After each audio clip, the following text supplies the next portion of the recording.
Payapang tanghali sa inyo o hapon dito sa Europa.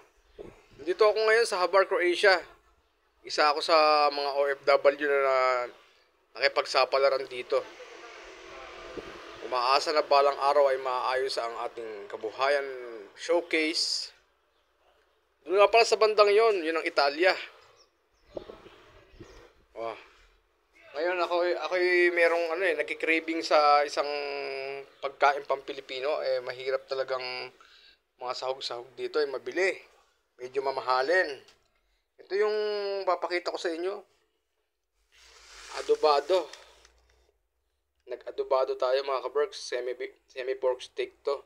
Sa Saudi hindi mo makain to mga kabergs. Kaya medyo nag-craving tayo. Ito mga kabergs oh. Sinigang na oyababs. O mga kabergs, hindi nyo makakain sa Saudi Arabia mga kabergs. Sinigang na babs kito eh. Minsan lang naman to para hindi tayo ma-stroke o ma-high blood mga kabergs. Ayan siya oh. Ang sarap. Nilagyan ko ng coke yan mga kabergs.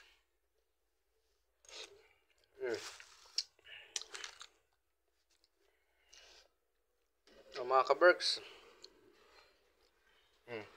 hanggang dito na lang. Kakain muna si Brother Dondi mga kabergs. Hanggang sa muli. Paalam.